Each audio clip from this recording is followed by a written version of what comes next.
సంఘములో నీ బిడ్డ ఏంటి, సంఘములో నీ కుమార్తె పరిస్థితి ఏంటి?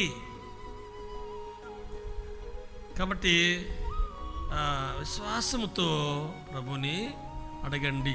దేవుడు ఎన్ని తలాంతులు ఇచ్చాడో ఈ దావీదు భక్తునికి.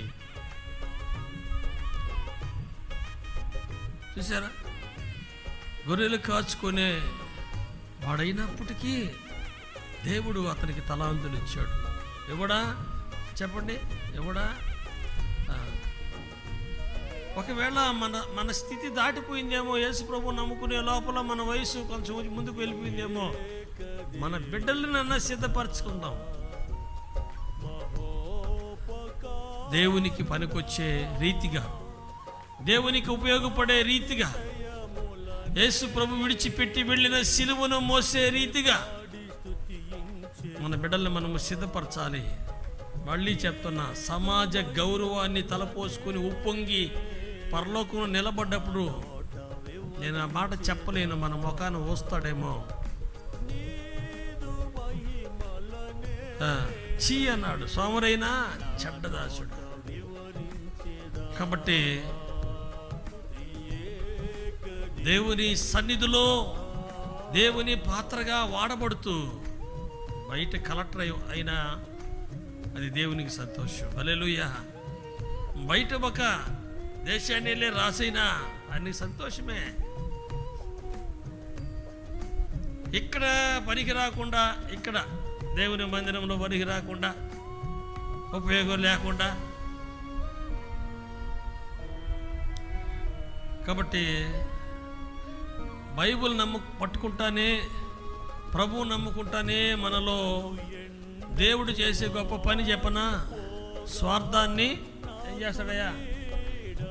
స్వార్థాన్ని తొలగిస్తా వస్తాడు, స్వార్థాన్ని తీసేస్తా వస్తాడు.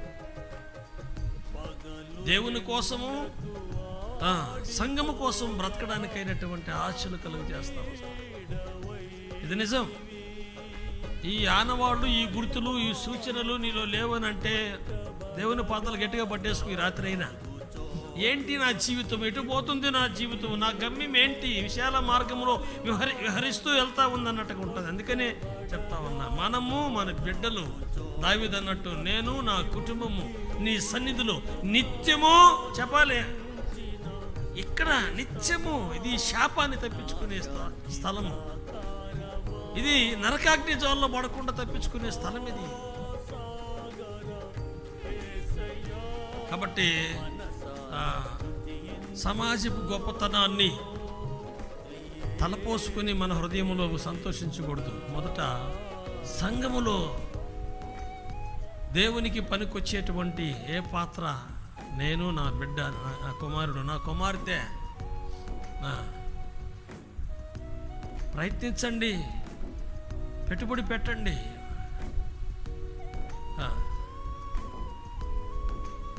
అప్పుడు కాలంలో ఇన్స్టిట్యూట్లు లేవు, ఒక ప్యాడ్ నేర్పించేవాడు లేరు, ఒక సితార నేర్పించేవాడు లేరు, కీబోర్డ్ నేర్పించేవాడు లేరు. ఇప్పుడు అవకాశాలు ఉన్నాయి. కాబట్టి స్వార్థాన్ని చంపుకున్నటువంటి వారిముగా, లేని వారిముగా ప్రభులో సాగిపోవాలి.